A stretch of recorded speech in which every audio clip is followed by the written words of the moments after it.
Good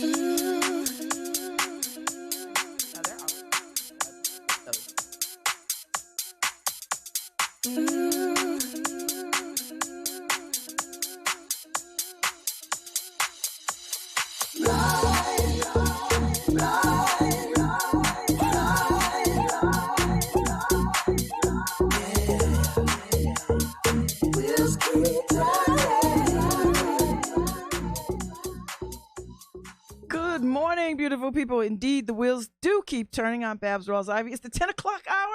You got Lovebabz, Lovetalk, and I'm talking. I've got two of my favorite people in the studio with me today. I think it's going to be a girls' day in. Hey. Ooh, I like that. Michelle. Markeisha Ricks, formerly of the New Haven Independent, now the new director for the Youth Arts Journalism Initiative. Yes, fist bump on the air. And Lucy Gelman, the fabulous, phenomenal Lucy Gelman from the Arts Paper. Oh, thank you. Which is a product of the Arts Council. Yes. Which you are. Which I am on the board. This is like, it's like Arts Council Day. Yes. Arts Council takeover. That's right. That's right.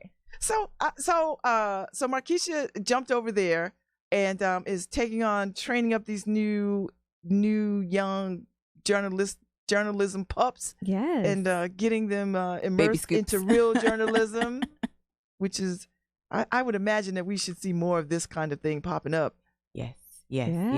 We want to have an impact on the young people of this community and hopefully build, at its greatest height, some great journalists. Yes. Right? But at the lowest, teeniest, tiniest level, we just want to help develop the next group of adults who will be curious, skeptical, and willing to ask really good questions about everything. And who love New Haven, right? But who are also willing to be like, New Haven, no. Or what are you why? doing right now? Or why? Or can I ask that question? Yeah. Or no, I'm going to ask that question and I'm going to yes. demand that you give me an answer. Yeah. And if it's not reasonable, I'm going to tell people you gave me unreasonable answers about something that I should and every citizen should know about. Yes. So Markeisha, you've been a journalist for all of your professional career. I have. And you've seen, like I've seen over the years, the idea of news changing, and now I'm of the mindset that news is no longer news, that it's more infotainment. Right. Oh yeah. Like I never feel like I have to do so much work to get the news. Exactly. Exactly. So and really during the course of my career, news made more of that pivot towards infotainment. And became this kind of like, we have to, because of the internet. The internet really changed the way journalists, news organizations do their business. And because we offered all of this information that we worked so hard to get for free, now we're competing for eyes in a way that we weren't competing for eyes. And we're competing for eyes in a way that says, oh, this cat video over here is really interesting. Or these dogs over here are really, really cute. Or this guy who sounds a little outrageous is really intriguing. Let me go down this rabbit hole. So we're competing for eyes in ways that we hadn't when we were just, newspapers and the evening news. Yeah. That's my take on it. Lucy Gelman, yours? Yeah, I think news has also gotten a lot, like real news, whatever that means, that nebulous term, has also gotten a lot more divisive. And that is partly a symptom of the 24/7 news cycle. So Absolutely. All of a sudden, I'm more likely, or big news corporation. So that's the other thing, the corporatization of news. So we're in a state where Hearst owns most of the newspapers in the state. Absolutely. And that puts a huge hold on what journalists can and cannot say. And I've heard this across the arts, and then obviously also politics, things like just reporting on massive issues. Some people feel like all of a sudden Hearst is saying, well, you can report on this, but maybe you can't go that far. And it gets kind of messy. So there's that, but then there's also this question of like, oh, if I put a clickbaity title, and I think we've all been guilty of it at one time or another, are more people going to go to my article? And that's something I hate. I mean, I think everyone in this room has had the experience of really working on an article where you're putting a lot of thought into it, you're putting a lot of research and time and interviews into it. and that might get a couple hundred reads. But if and it then, doesn't have a great headline that like immediately grabs the attention of the and person right. looking for it, people won't ever read it. And a salacious headline, like it has to be. Like, I mean, it has to be something. What Melania Trump is wearing today, right? Or the fact that like Gayle King asked questions of Lisa Leslie, and people are like, "Oh, we're mad at her." Right? She's a journalist; it's her job to ask those questions, even if they're questions you don't like. I stayed out of this whole conversation only because I just feel like, first of all, people are not. Number one, we're in a rape culture where we are not interested or invested in having real conversations about what sexual assault looks like. That's number one. So I don't engage in those levels of conversation. The second thing is that we have been entertained so long that we think that the media's only job is to continue to entertain us. So she could not have won no matter. Because if she had not asked those questions, people are like, oh, she's abdicating her responsibility. Yeah, she's protecting her friend. Look at these black women protecting these black men once again, right? So I don't think she could have won. I feel bad that she felt like she had to come back on and say, explain herself. Like, listen, I'm upset too, and blah, blah, blah, and blah, blah, blah. I didn't think it warranted that, but if she felt that kind of way, okay, but I didn't see it that way. I mean, at the end of the day, I don't know what's in good taste or poor taste in terms of when somebody dies. I mean, he was a public figure. Everything is on the table. Fair game, exactly. And that's quite frankly, and so these are kinds of the things that we want to be teaching students, to be thoughtful about. And I one of my objectives as in our teaching phase, which is through the week-long intensive that we do with students, is to talk to them about ethics and issues in journalism around like what's okay and what's not. And having a real discussion that there are some gray areas. For journalists, there aren't gray areas when it comes to public figures.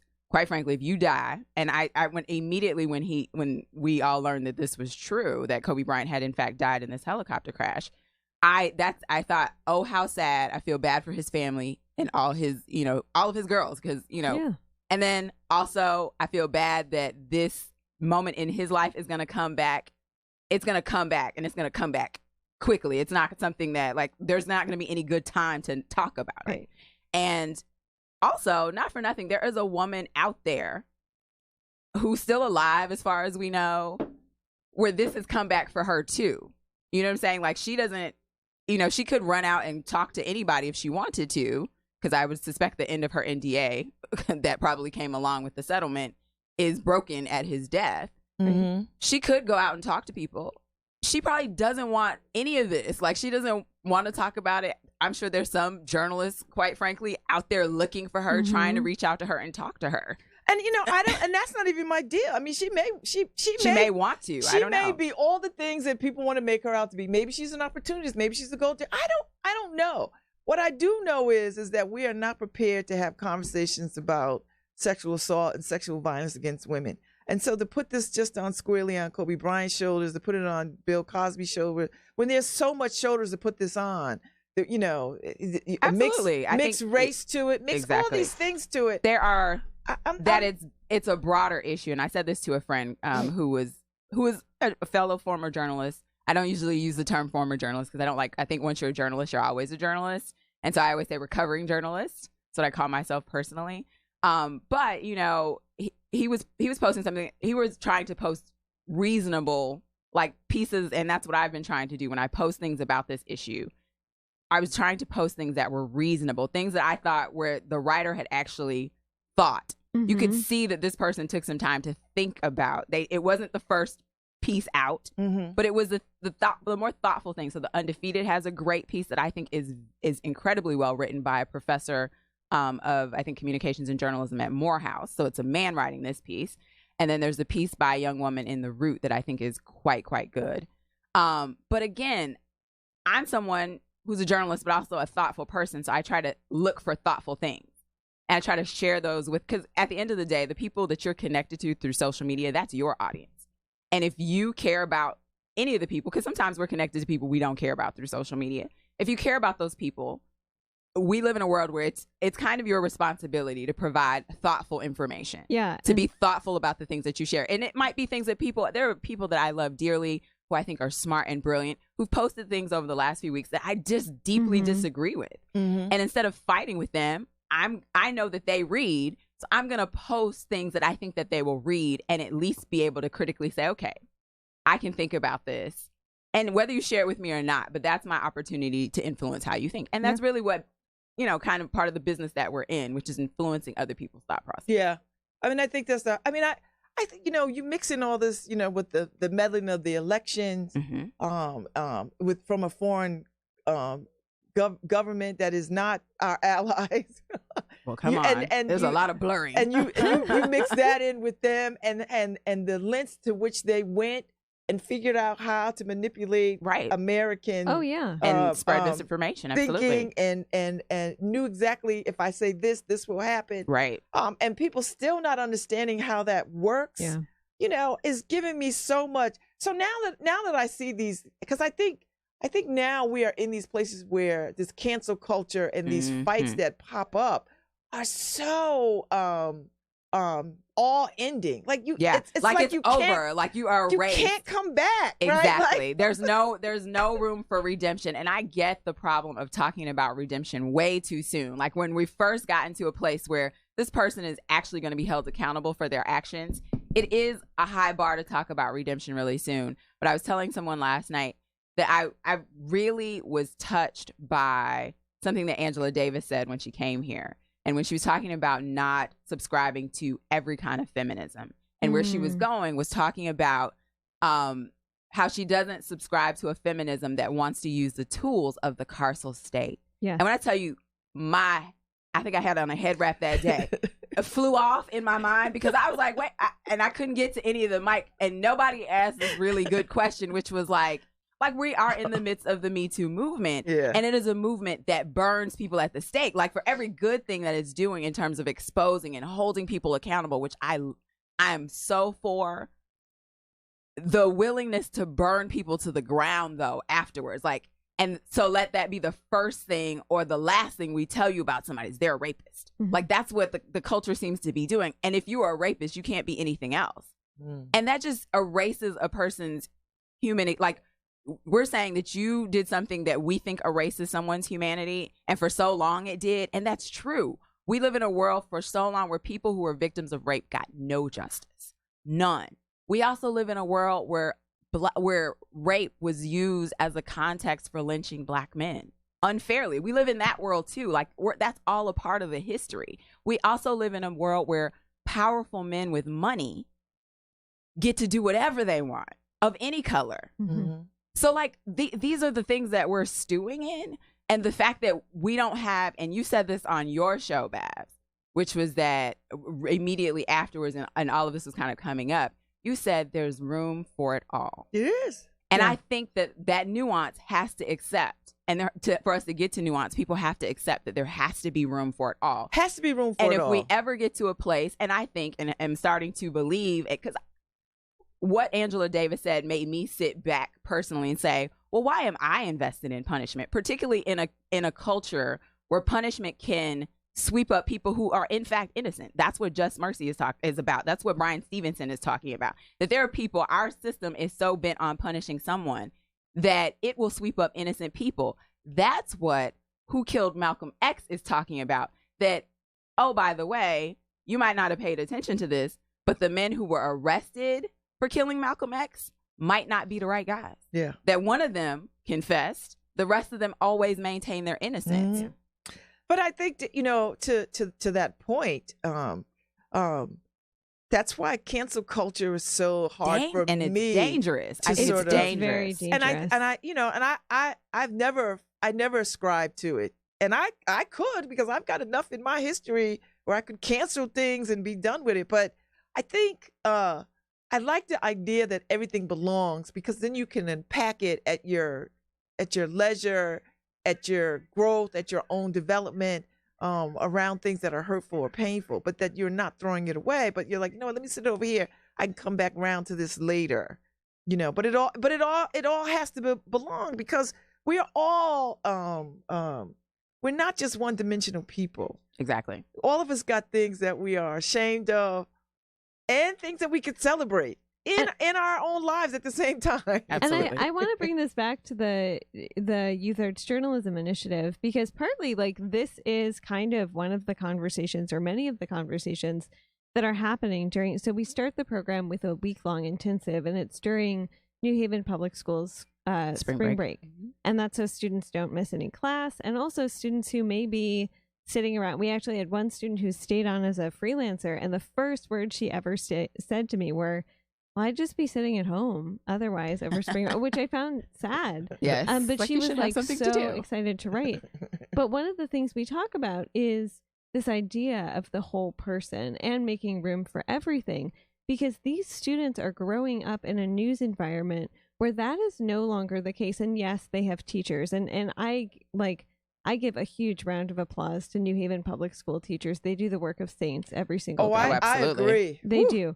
However, I think that students are getting from each other and sometimes from their parents and from home this idea that there isn't enough for everything. And we've had students come in and say, I'm mad at the mayor. This is why I'm mad at the mayor. I'm not changing my opinion.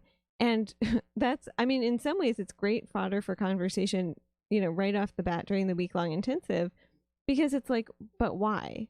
Or do you know that for a fact? Or we live in a city that's small enough that you can actually walk over to City Hall and make an appointment with the mayor within the same week, right? Yeah, right. Not even with like the director of communications, with the mayor, right? And not the secretary, right. Like no, the actual mayor, right? And we also are lucky to live in so there are problems with transparency in this city, yes, absolutely. But we're also really lucky to live in a city where, for instance, the property records are online. And yes, even though we're an arts training intensive, this is something we talk about. We had one student come in 2 years ago and say, well, I don't like Toni Harp because she lives outside the city. And I said, oh, did you look up where she lives?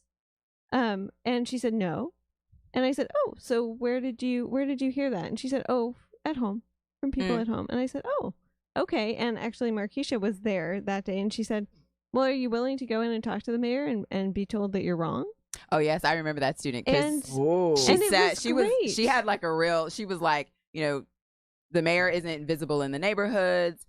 People don't like, she had like this laundry list of things that she, I was like, just believe.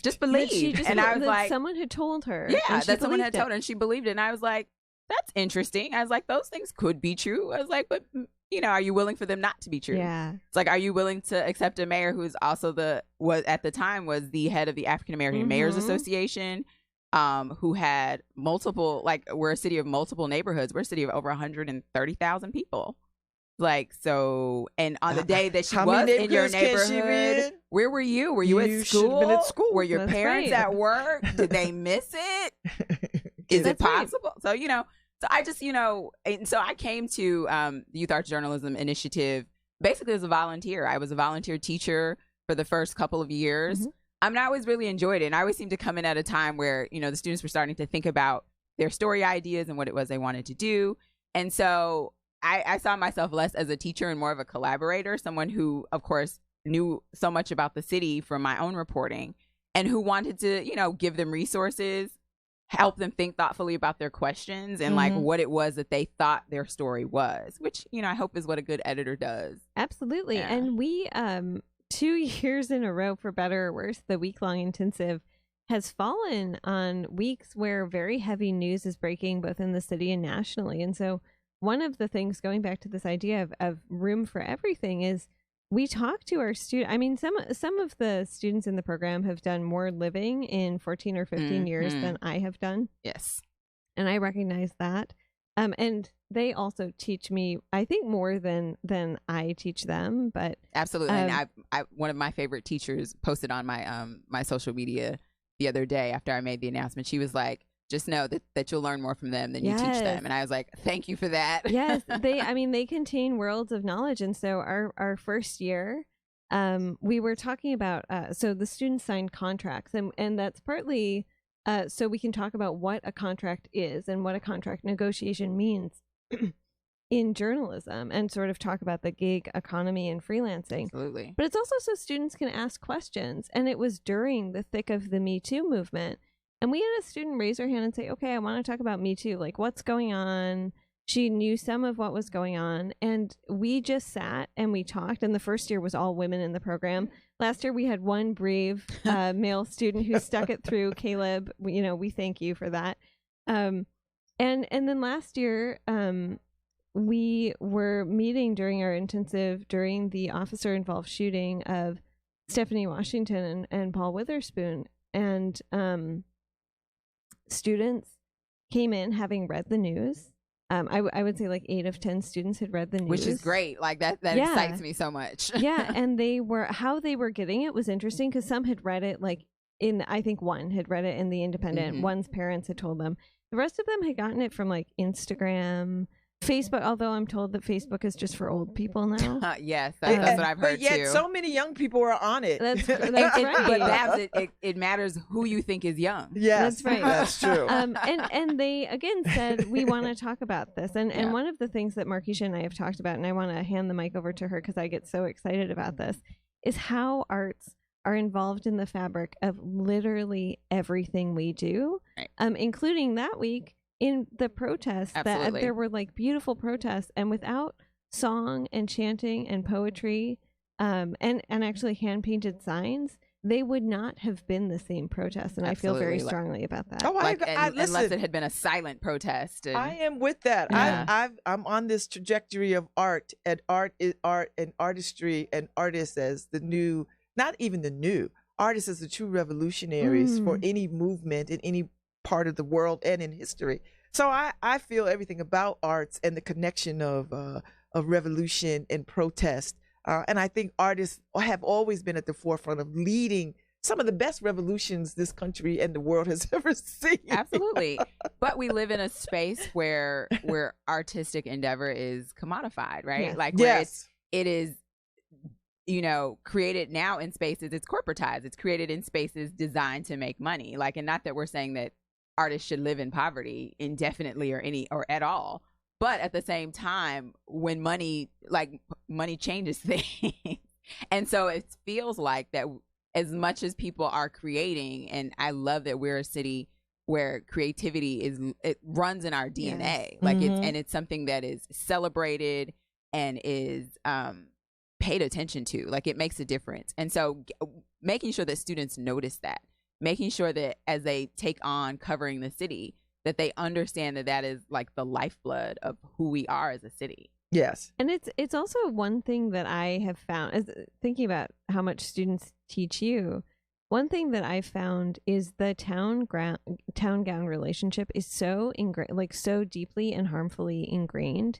And so one of the things that Markeisha and I have also been thinking about is how do we build a curriculum that bucks some of the curricular violence that exists in our schools and in public school curricula. And often I have found that students come into the intensive saying, oh, I'm going to cover arts at Yale.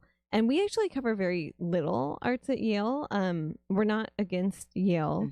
I'm not against Yale, but there is so much happening outside of that bubble. And I find it really indicative of what students are taught either in their schools or in their homes or around their friends about what matters and who gets capital in this city. And so that's also one thing we think about, like the learning and unlearning of although I will tell you this, I appreciate the bubble part about Yale, but I also know, man, there's some good stuff that goes on that we don't ever get to know about unless you happen upon it, right? Or you're in that loop, right? Yes. And I don't know if it's designed that way, but I will say this: that what happens in the School of Forestry that might be cool, the folks over at the nursing school don't even know. Right. You know what I mean? They have their own silos. So everybody has their own silos. So you're like, oh, I just happened upon hearing somebody talk over here. And I was like, oh, this is great. Oh, yeah, there's incredible. Do you know what I mean? Like all these cool things. And you're like, well, I had no idea. Or I'll find out that somebody was in town that I really wanted to see. And they were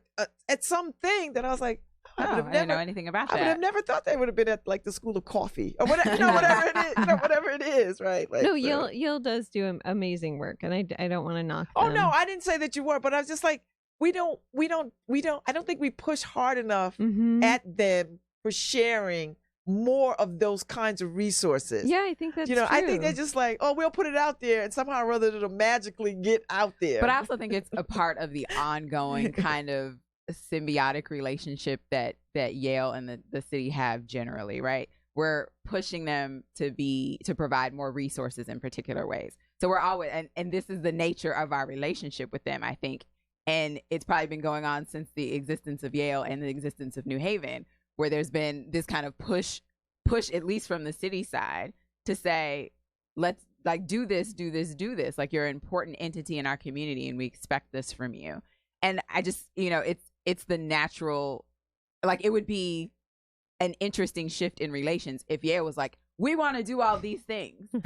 and New Haven's like, whoa, slow down. That's not the nature of our relationship. And I think, at a very micro level, that students, maybe who have parents who work for Yale in particular ways, feel this kind of, and get maybe even that message that if you want to be successful, you need to figure out a way to attach yourself to Yale. So, and because, you have a parent who works is in a union and works at the cafeteria or in the janitorial service or in the facility service or whatever it may be.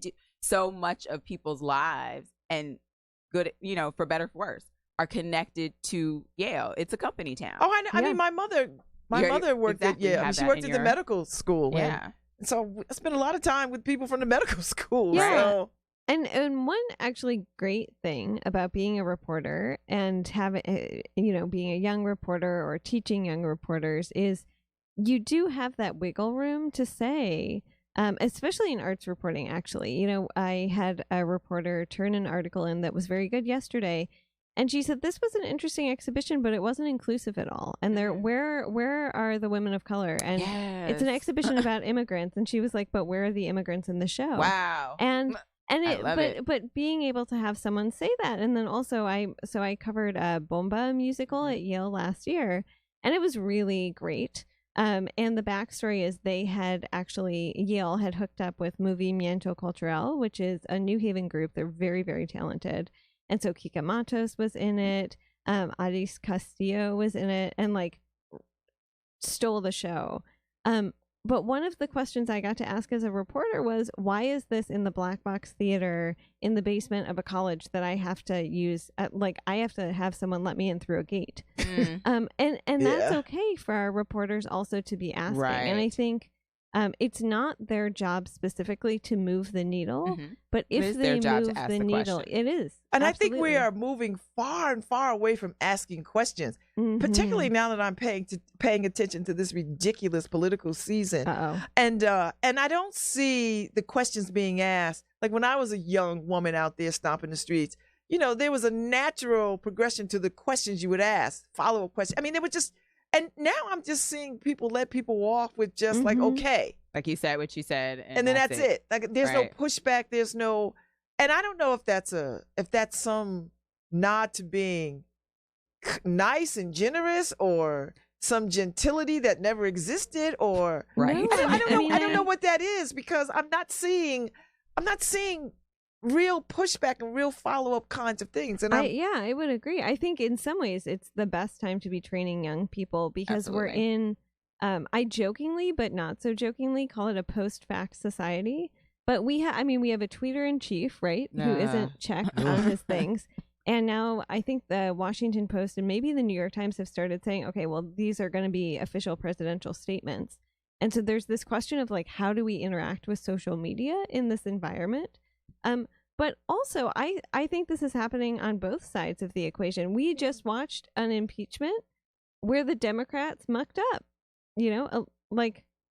I do not think it was a perfect process. No, it would have never been a perfect process. But at the same time, I think that what's happening is like, so I think there can be a tendency in journalism to say, y'all saw this person say this crazy thing, right? Like, I'm going to just leave it that y'all know this is crazy. Right. I don't have to tell you it's crazy. We kind of are in a space where you have to tell somebody that this is out of the ordinary. Yeah. It's crazy. Like, it's okay to be like, so this person didn't address this issue. This person dodged this question. Like, because I think people get the sense, too, that when they see a story, they're like, oh, well, why didn't they ask about this? You see it in the comments in the New Haven Independent. Well, why didn't they ask this? I think Tom Breen had a story about, oh, man, I wish I could remember what it's about, that basically said, well, somebody posted, like, why didn't you ask these questions? Even though I thought his story answered those questions. But people want, like, they want you to feed it to them. They don't want it to be like, I think I understand. They want it explicit. And you have to be explicit. We're in that space. And I appreciate that. I mean, Paul does that too. And I appreciate that because that's one of the things he taught me. You can't you can say something. You know, you can explain, for instance, that Trump has instituted a new policy. So in December, Trump instituted this policy where states now have to write to the federal government and say that they are willing to accept refugees. And on the face of it, it looks like, maybe a policy decision that people could overlook. But what it actually means is that there are governors across the U.S. who are writing into the national government and saying, nope, our state is now closed, totally closed to refugees, and we won't take any refugees who are coming into the U.S. And so spelling that out and saying it's actually the first time in national history that this has happened, and it's effectively cracking down on what we've seen as a progressive or changing a long-standing policy of the U.S. taking refugees. And if people don't understand or know what that is, exactly, then for them this sounds perfectly sensible. Exactly. That's right. Exactly. Yeah. You know, sounds perfectly sensible. Exactly. And I think that's my fear: the ignorance before the ignorance. Yes. Right. That's the thing that frightens me the most about not having a pushback on these things. I was at the Nantucket. I was invited to the Nantucket Project a few years back, which is like rich white people patting each other on the back. It's like TED Talks. Yeah, right? it's like TED Talks, but for richer people. Okay. If that's possible. Where redemption really does abound. Yeah. And because Sean Spicer was there that year, wasn't he? But they let people have a stage and a platform to say whatever with no pushback. None. And I just found that to be so egregious to my spirit. And I thought, and they explain why they do this. And I still couldn't. And you're like, this isn't a very good explanation. No. It's not a good explanation. And I don't understand, like, what is I get you want to be provocative in your attempt to sort of say everybody has a story. But but when you have the CEO of Walmart USA talking about how they adjust their stores for the folks who shop in them, but yet won't address how their employees are can't afford to shop in can't afford or has to go back to the state for health insurance. You're not willing to have that conversation, and you're not willing to have anybody ask them about that particular model of doing business. Right. Then I don't understand this platform or this purpose. So I think asking the questions in the face of ignorance, because people don't know what they don't know, what they don't know, scares me. That's the thing that scares me more than anything about how this whole Trump life exists and how people are willing to sort of embrace this level of ignorance consistently. Yeah, and I will say, I think on both for people who are far to the right, but also for people who are on the left. The Trump administration, so one is just the polls. People are on their polls, and like I have friends who are very, very far to the left who think that I'm moderate, which is funny but who won't, like interact with me anymore if I disagree with their view about a New York Times article. You're canceled. You've been canceled. But also the Trump administration, I think, has empowered massive distrust of journalists and the media. I mean, the number of times people have referred to the media in my presence. The media is doing this wrong. You mean me? Right. And I've said, listen, and people will say, no, not you. Right. And so it's that question, but also I want to talk about the fact that often in the program, so we don't have our cohort, and I want to give Markeisha time to talk about how we're getting information out as well. But often our program is dominated by young women who are interested in journalism. That's not because we exclude men from the program. Like everybody's welcome. It's because we don't get a lot of male applicants. Last year we had exactly one male applicant, and we took him, and he was great. So I might have to go to like basketball practice and football practice call and Kevin soccer. Because he runs the whole team. Yes, we will. Like, Kevin, we need some of these players to be about this. Right. Please. But I have also found that, I mean, I think this has always been true, but I think that sexism is really real and it's very vile. And women are often, this is going back to the Gayle King comment, women are often expected to apologize for just doing their jobs. Right. And I've experienced it. And luckily, I can be the mean editor who steps in and like cleans up, a mess if someone's rude. But I've had people be very rude to young women who are in the program who are 14, 15 years old and say, well, how could you do this? Or I don't think that's very fair to the director. We had someone write about a play and we had a director clap back and say, like, this lacks nuance and blah blah, and she made the poor kid cry. And this was her first article, and like writing about theater is really hard. It's hard if you're 30 years old. So like if you're 14 and you're writing about, like you need to be like 13 with an attitude, like. but I also found that maybe like 13 and Margot. Yeah, right. Yes, right. Margot would handle it. I found that sometimes people, not only men but especially men, will say, well, I don't have to answer that question, or how's a little lady like you asking that question? Yeah. You know And what? it's gross. I will say there's something, I don't know what it is about being a Black woman in journalism. People don't come at me like that. Like, and I don't know if it's in, and it could be a very, again, a function of racism and sexism, which is that Black women, A, can be invisible, B, can be seen as not women. Like that's a thing that we historically have struggled with, that we do the work of men. We're essentially functionally men until it's time for sexual relations, right? Yeah. So like, you know, so I can say in my 17 years of career, there have been very few times where someone has come at me in a way that needed to be checked.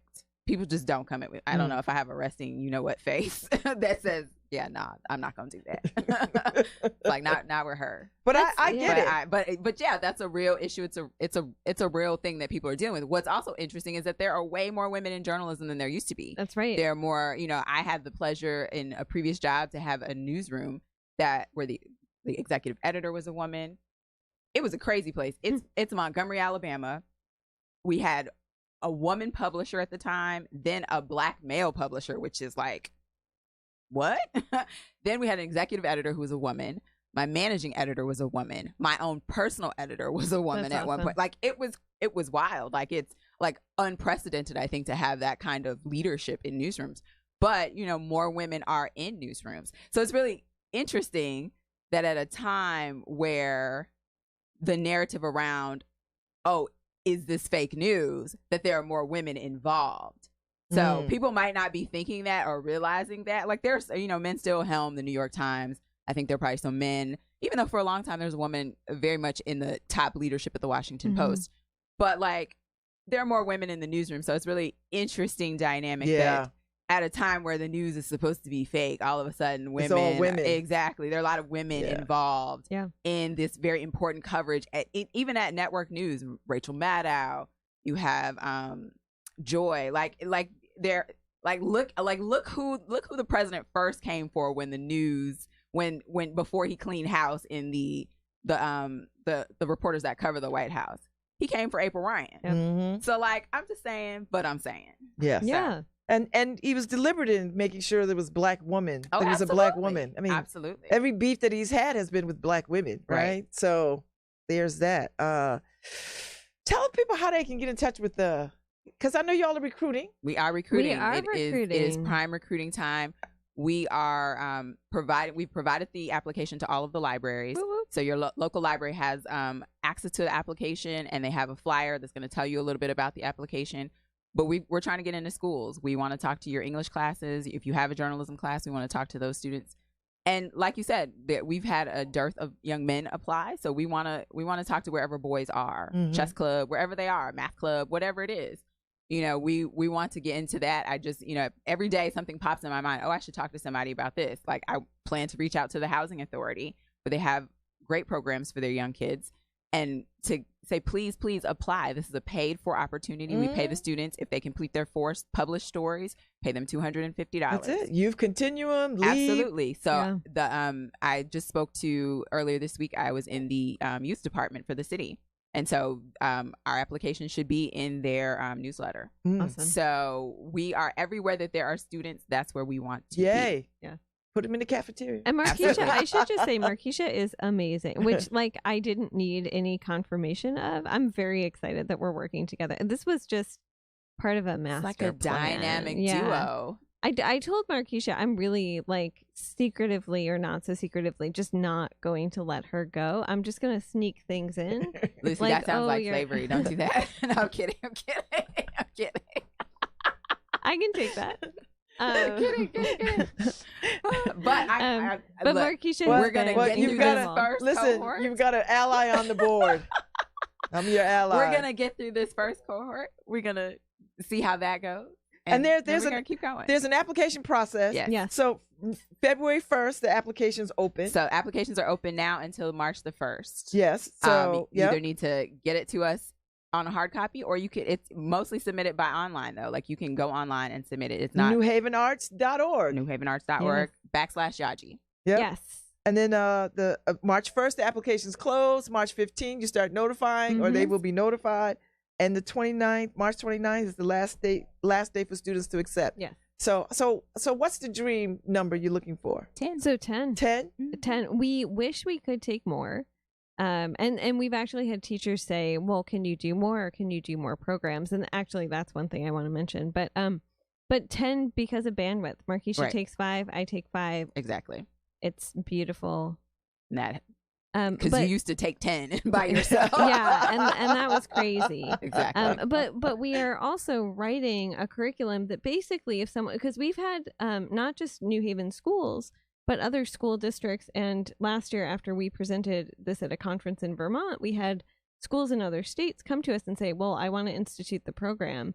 And we had like a bare bones curriculum. But this year, we're basically writing a narrative where we can say, okay, here's Yaji in a box. You can take it. And here's what you need to do for funding. Absolutely. Boom. I love it. I think this is a good idea.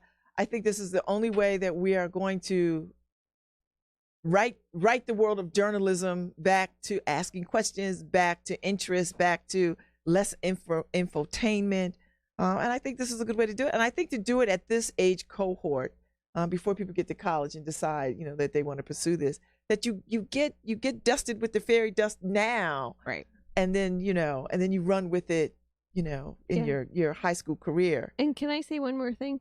We love having students who love writing, but we're open to everyone because writing is such a widely transferable skill. If you can't write, you can't get anything done. That's true. And so if you're into science and math, exactly, or if you're deeply into an instrument, yes, but that's kind of all you care about, but you know a whole lot about that, and so you're like, I think I could apply that somewhere, and I can also write.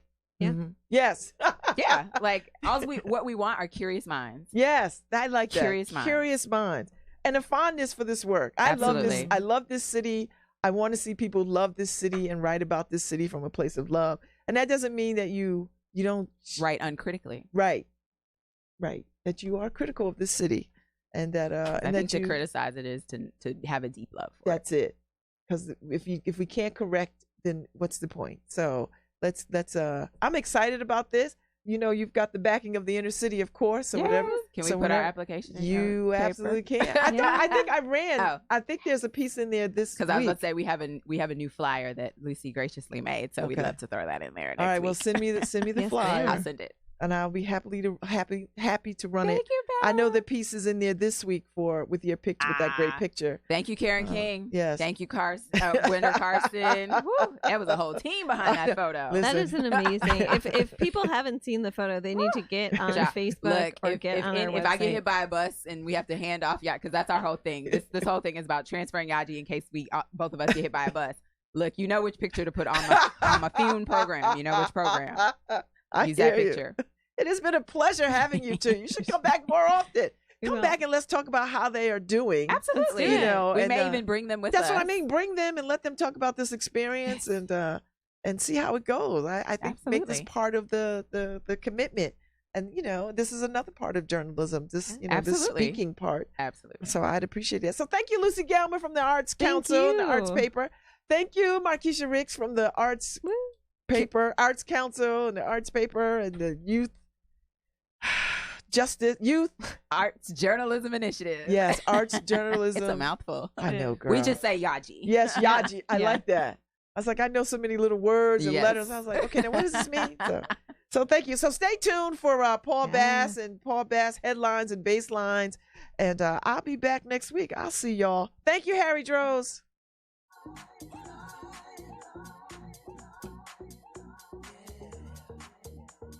We'll